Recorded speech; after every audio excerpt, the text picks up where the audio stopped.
Humanity, I love you all with all my heart, with all my might.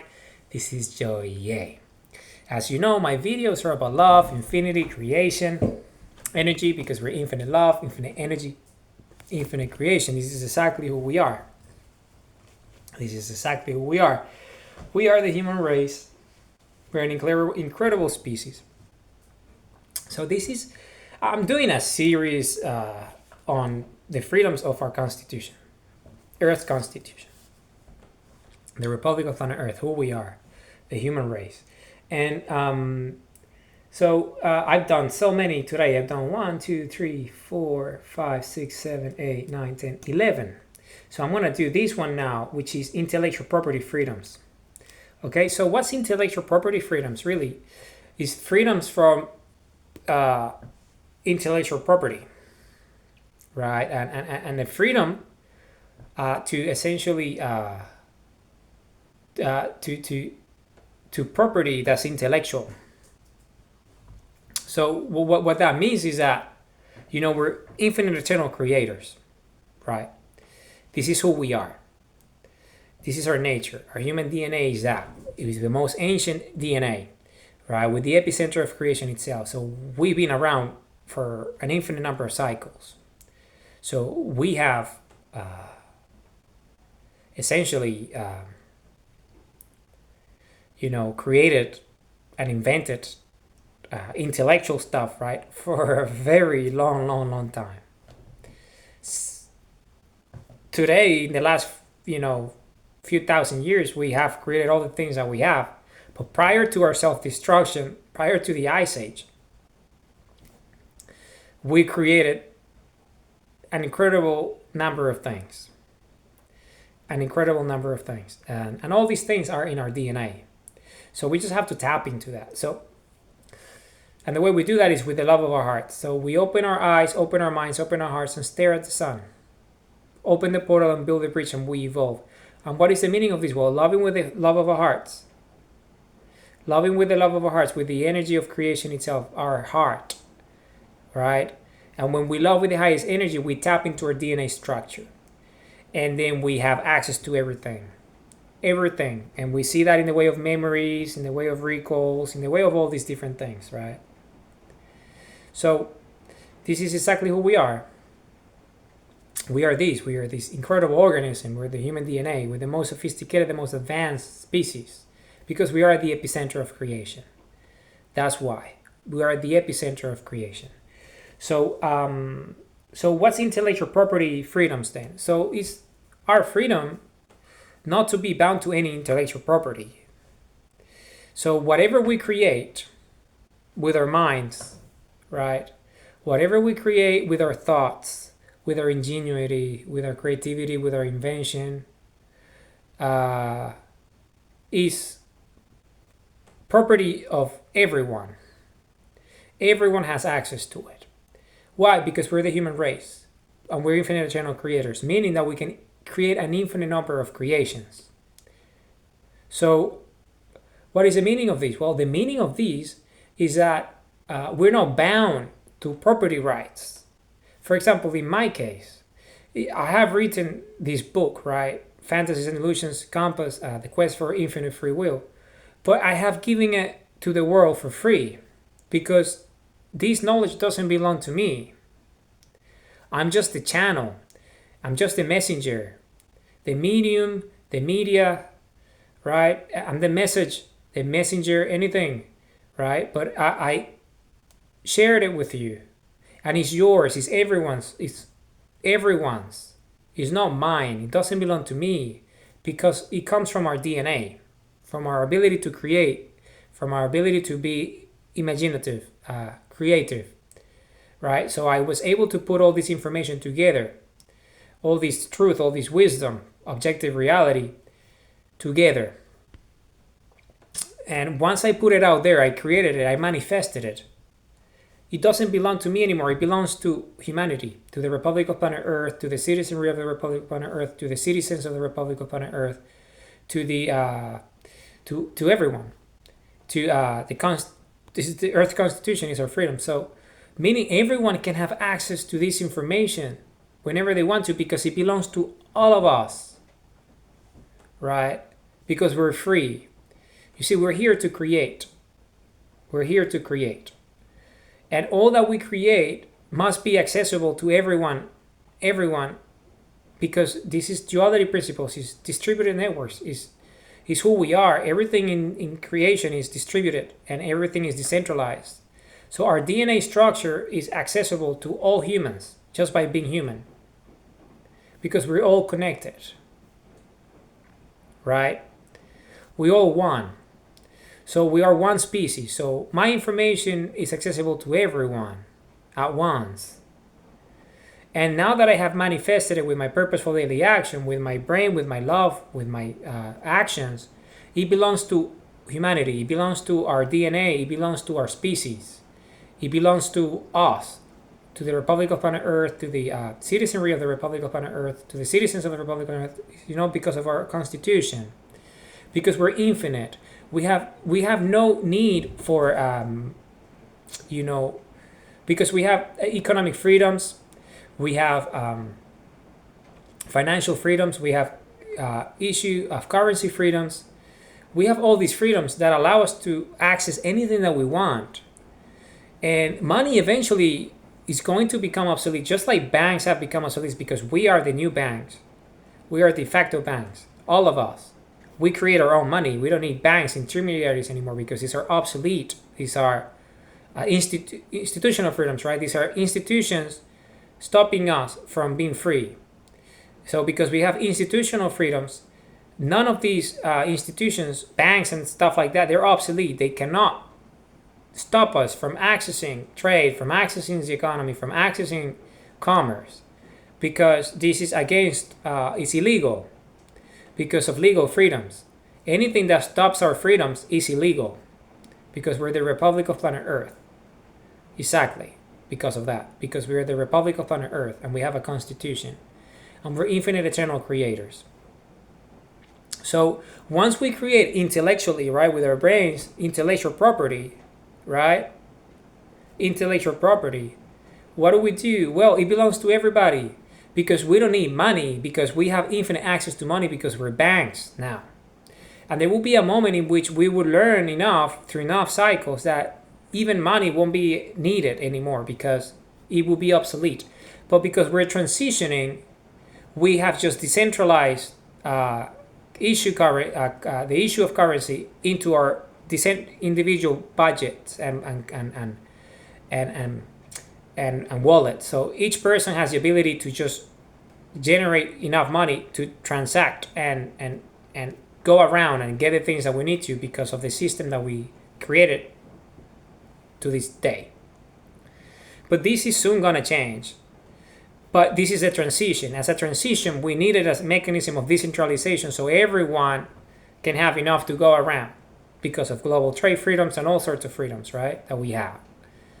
So it's the same with intellectual property rights. So why do we need to have property of intellectual stuff when it belongs to everybody? Once you create it, it's for everyone to enjoy, because you don't need money, because you have access to the mediums, because of the freedoms, because of your wallet.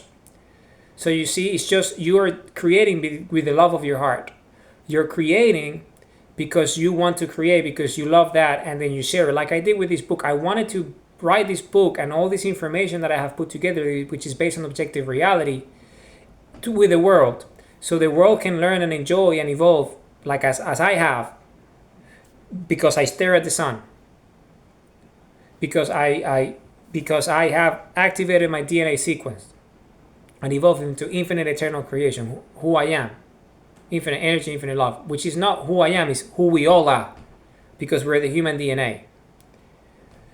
So then again, our creations are ours for everyone. Yes, you would always have the right in terms of like authorship. Yeah, he's the founder, he's the creator, he's the writer, he came up with this idea, he invented that. We would always have that, but there is no need to monetize it anymore, because there's no need for that anymore, because we have financial freedoms, economic freedoms, and issue of currency freedoms, because we are de facto banks.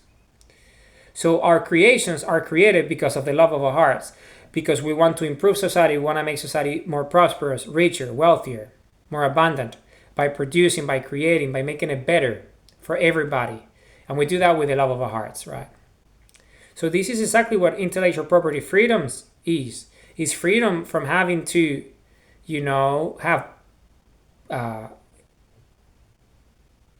something blocking us from accessing something. Because once we create it, it belongs to everybody.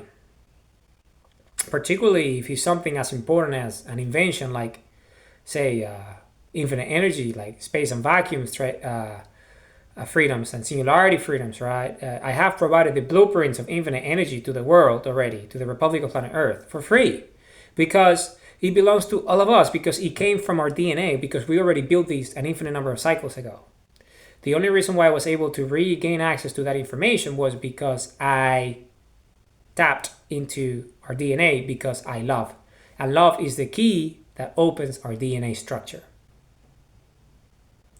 So all that information and all that data, all that wisdom, all these intellectual property is already owned by everyone, because we're free.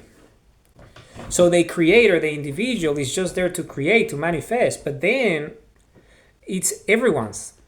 It belongs to everybody, right?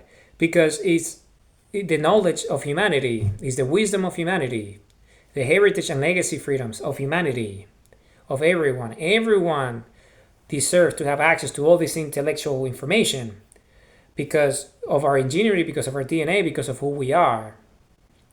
There's no need to stop anyone from having access to any information, anything that would further them and help them evolve as a species, as who we are. So this is what intellectual property freedom is essentially freedom from anything that stops us from having access to intellectual property. So we have access to all the intellectual property, everything, because we're here to create. It's our instinct. We're here to create.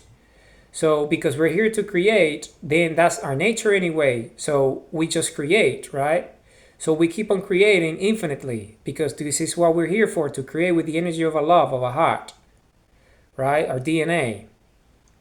So everything that we create is there for everybody, because the more we create, the more information everyone would have access to, because there is no limitation. And then the mediums and the media will be pure, they will be better quality. The messengers and the messages will be better, because it's the love of our heart that creates.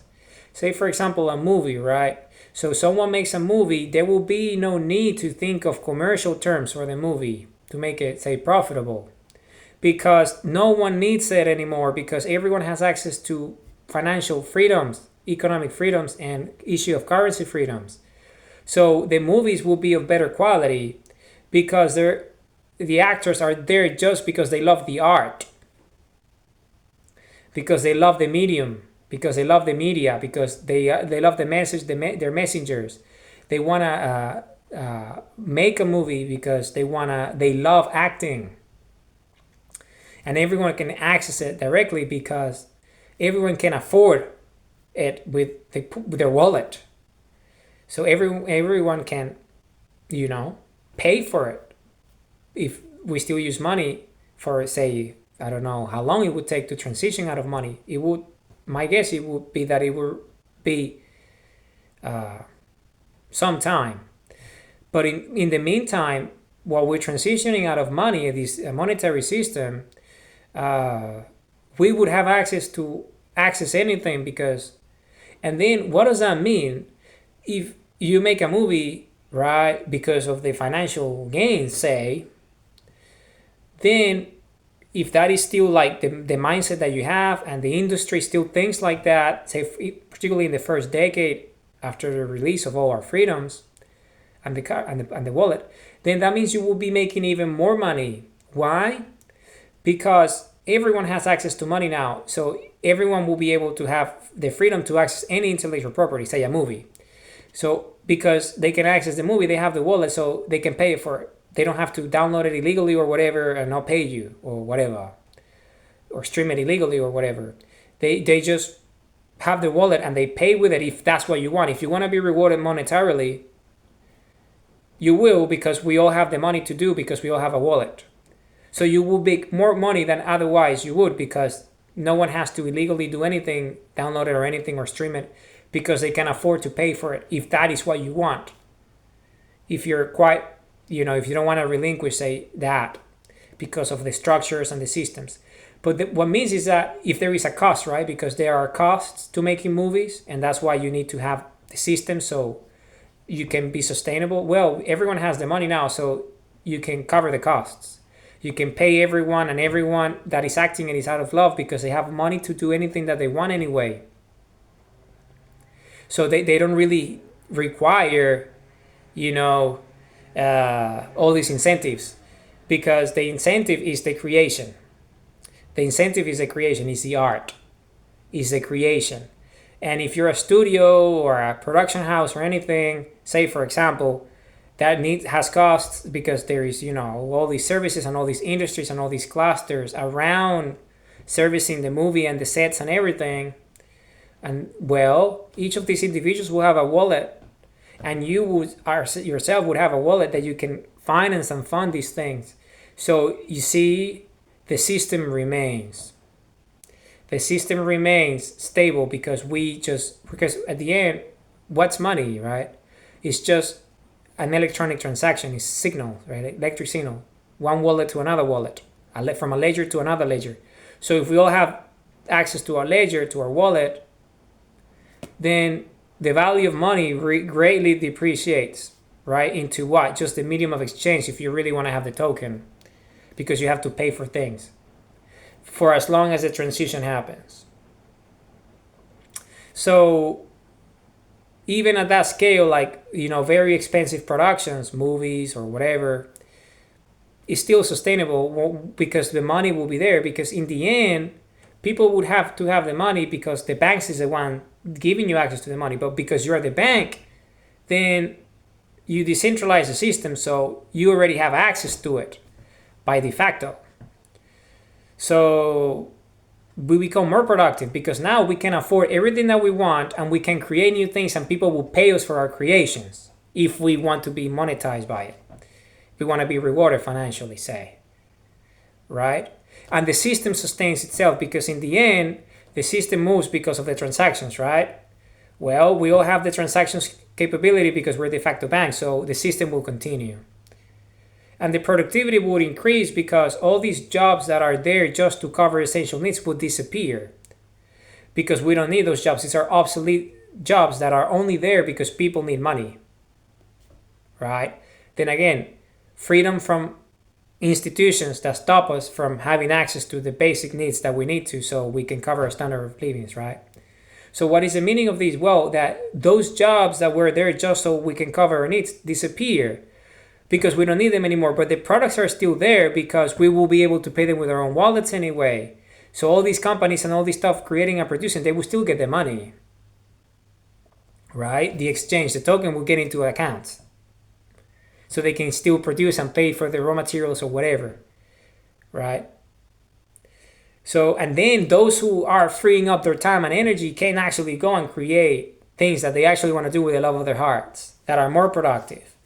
Because if you still want to go to restaurants and things, there will be people that just want to have restaurants because they love cooking and they love serving people. Because a lot of people who own restaurants, say for example, for the most part, they make little money anyway. They make very little money. Anyway, I mean, the margins of restaurants are tiny. So they're not there for the money. They're there for the love of, feeding people and experiences and gastronomy and all these beautiful cuisines and all these different stuff, right? Culture, customs. And people want to eat anyway. We eat. So we will still have those things. But it will be better because now you can charge more, right? If you really want the money. Because people will be able to afford it and be more profitable if that's what you're there for, if you're in the business. But what for if you already have your own wallet? So you're there just to do what you love, which is to cook. So you see all these chefs, all these cooks would have their own restaurants and it will be highly sophisticated. And if you're there, say, to serve, say, as a waiter, You're not there for the money because you have your own money. You're there because you love the experience. Because you love to serve customers and you have a great time meeting people and stuff.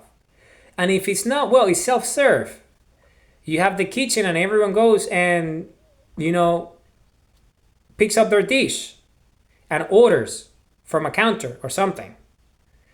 And then the food is made by those who want to make the food because they love cooking and they love the experience.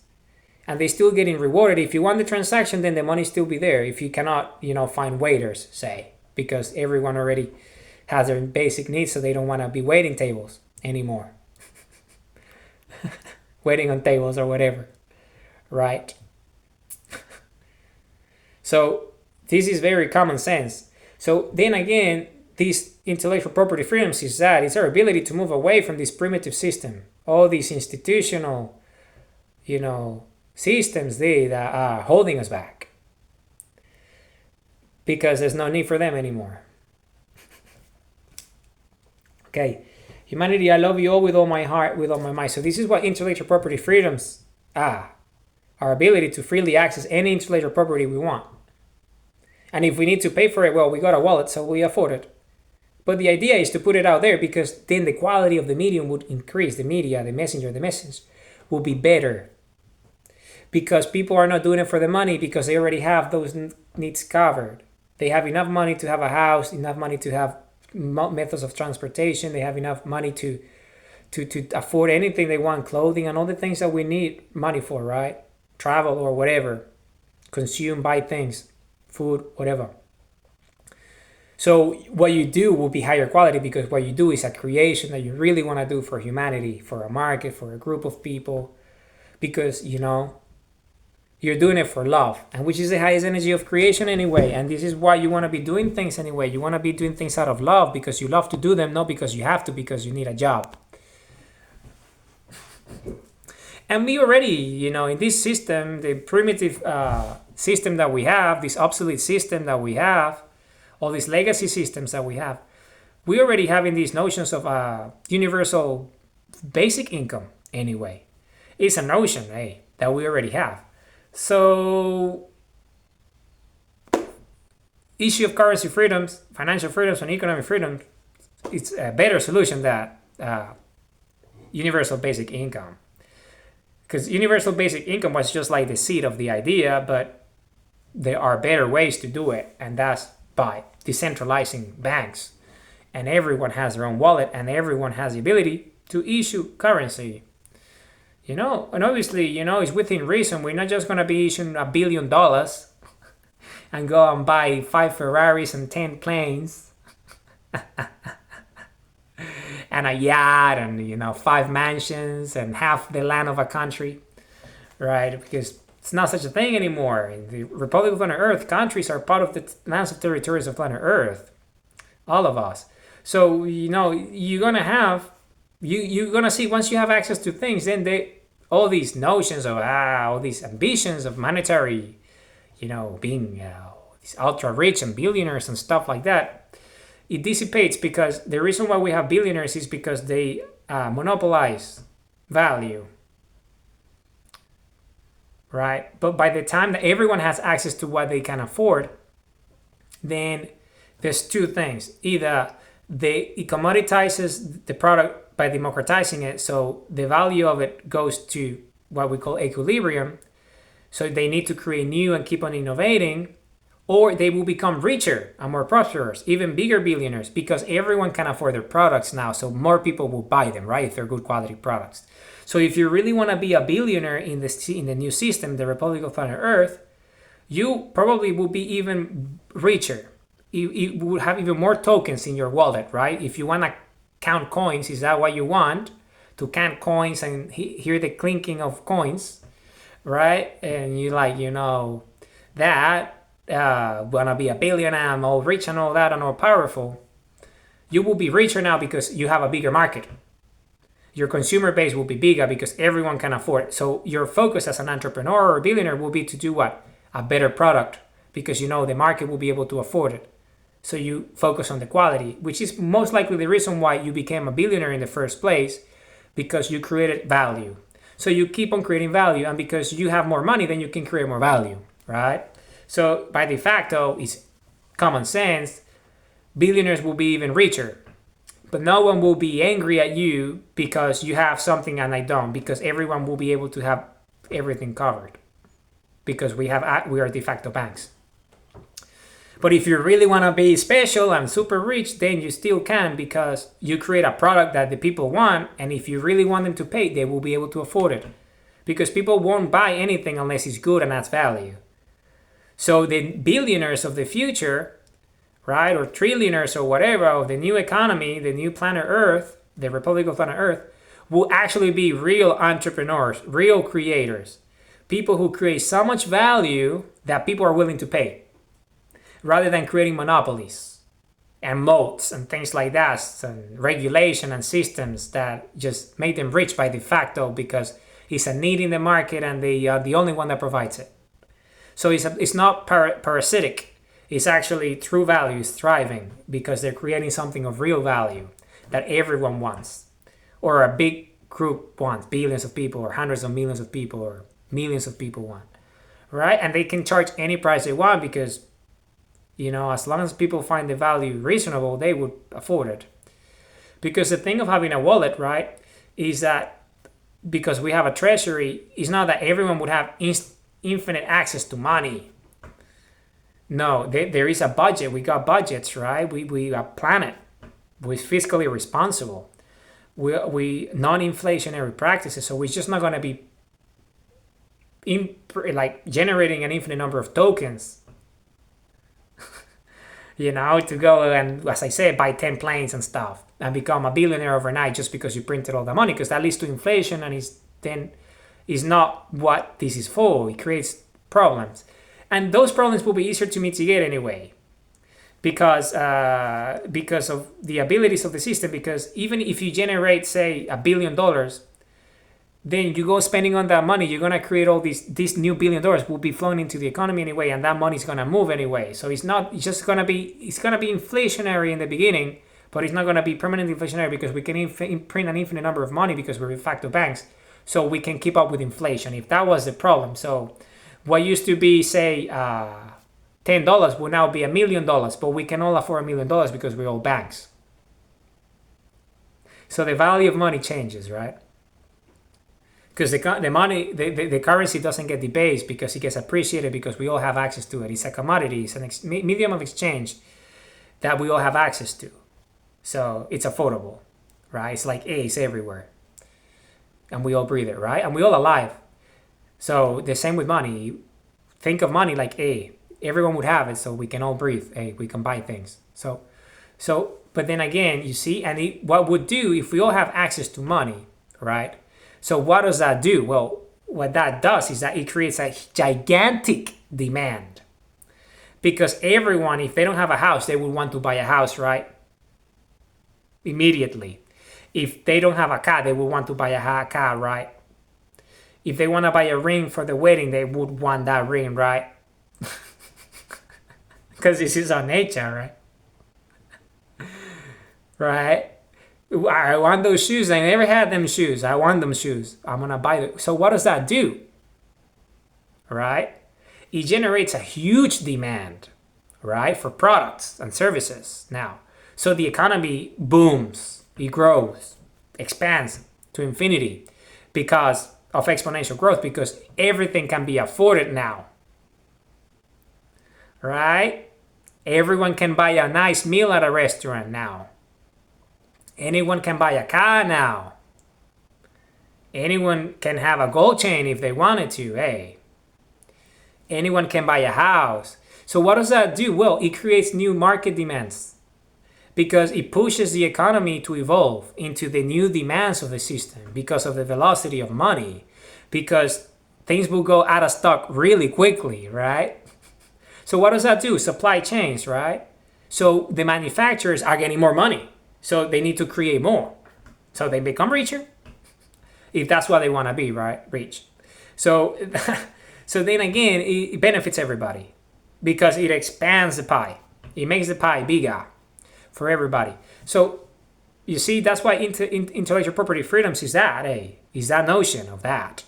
And then what does that do? Well, then you become more productive because now you have all this new influx of money, right? Because you run out of stock because everyone bought what you have because everyone had money, right? If your product is demanded by everyone. What does that do? Well, now you're going to make more of those, or you're going to make better quality or raise your price or have new products because all the new money that you have. And then you can have new machinery, new technology, new products that are better and evolve and innovate, right? So this is only positive. This is not negative because it really cancels out inflation. Once you democratize money and make it, everyone is a bank, then it becomes a commodity. So it loses that luster that it has of money because everyone has access to it. So we all can afford it. In the beginning, there will be obviously a boom, right? Everyone buying everything. But how long would that last? Everyone gets used to wealth, right? Once you're wealthy, you get used to wealth. So eventually you get used to your normal rhythm of expenses, right? So there's obviously a boom and then it plateaus and then it goes back to normal standards because of the new economy. And all the products and services that no one really wants, they get phased out. And this is the cycle of normal markets. So, and then only but what it does, it restructures everything. It reorganizes everything. So we are infinite abundant and infinite prosper. Yeah. So that's it, right? So freedom from that. So, and if we really want to, in the beginning, people really just pay for the movie, just pay for pay for the book, buy the song. I can afford it, but I have the freedom to afford it, right? So this is what this is, okay? So this is a fundamental freedom, intellectual property freedoms, right? Because billionaires will be more billionaires, and everyone will raise the bar. Everyone will be lifted. So everyone will be richer. The market will be bigger. A bigger consumer base, if that's what you're into consumerism. More consumers, more buyers. And there will be more sellers because of the higher demand, new products, new competitors. If you're into economics and all these, things that we have developed, then that's the notion, right? Very simple. So this is like the future. And this is a republic of planet Earth. There's no going back. This is who we are in the 21st century. We are infinite eternal creators. This is who we are with the human heartbeat. Okay. We create with the energy of love, right? This is who we are. This is the best thing that we can do. This will mitigate so many problems. And then again, say for example, housing accommodation freedoms, right? We all have the freedom to have a house. If we have the money, we can afford it. In the beginning, if you cannot buy it, you rent. Because all the houses available will be sold, right? Because everyone can afford them now. So people will want more money. They raise the price, so get more money for the house, right? But there will be a moment in which there is not enough house because there is not enough builders to meet demand, right? So, well, then what does that do? It creates pressures in the economy, right? In the markets. What does that do? There are so many people holding so many assets, right? They will be able to sell those assets at any price because people will be able to afford it, right? And if not, rent them because people will be able to afford very high rents because they have the ability to, their banks, they can afford to fund extremely expensive rents because of, lack of accommodation, right? And then if there is even more demand, like, okay, so we run out of homes, we don't have enough builders to build more homes. Well, then we train more builders because there are people who want to be builders anyway. So we build more homes, systems of creation, because people still will build, because people do it because they love it. There are builders that have building businesses because they love to build, to manufacture houses, architects, engineers, builders, carpenters, people who want to build homes because that's what they love, right? Their trade. They will be doing that and they will get more money for that. And they would have a long list of work if they want to be busy working and hammering. Well, they can be busy and hammering for the next 50 years because there will be long lists, waiting lists for their homes, and they can afford any of those materials and anything because they have the money. So that's that, right? But then renting, say no, because prices of renting went up. Doesn't really matter. We all can afford it, but we all housed. But we run out of rentals now, and people with property, with all this ownership of homes, they don't want to sell their homes because they have too much money and they just want to keep those homes because those are their assets. Well, then we got hotels, right? All these hotels or these motels or these different areas, all these different things, right? That we can fill. And what's the dream of a hotel owner or a hotel manager? Full vacancy, right? I mean, all right, like not 100% busy, right? Full. That's what you want, right? Well, because everyone can afford a room, whatever place you put, people will be housed in those rooms. Everyone would have their homes as a transition in hotels and things, motels, whatever. And if we run out of those because there's still too many people and there's not enough, there will be demand, right, for those people that have resources now, but they cannot find a hotel because all hotels are busy. Because all rentals are taken, because all homes are sold, and the waiting list to build homes is too long. So the perfect economy, right? Everything is still good, but there are still people needing houses, right? Needing homes, right? Because there's always someone who needs a house. Particularly if you have the means to afford it, right? You will be actively seeking for it. You can move to a different place where you can find a house. Or if you really want to be in that area, you have the means to buy the material so you can build the home yourself. Or pay someone to build it for you. Because you have the materials to afford it. And because this is an essential human need, we want shelter. We will build it. We will do it because we want to be housed, right? And there will be new innovations, new ways of housing, new mechanisms. And because of the industry, everyone can afford it. New companies will form because of the demand. And there will be new mechanisms of housing building in the way of containers or building blocks or whatever, like Legos. It doesn't really matter. New systems will form and emerge because everyone can afford it. So because that's an essential need. Everyone is housing. And if a place gets saturated and it cannot be done anymore, then you move to a different place then. You have the money to do it, create your own community or whatever, or go to new communities, new cities, new places. So you see, these are all excuses. But once you run them, you run the experiments, it's stupid that we're not already doing it. In reality, the answer is that why are we not doing it already? But we are now because we're the Republic of Planet Earth. We're the citizenry of the Republic of Planet Earth, right? And that's it, right? That's it. So it's very simple. Intellectual property freedoms. So this is what today's video is about. Humanity, I love you all with all my heart, with all my might. I love you all with all my heart, with all my might.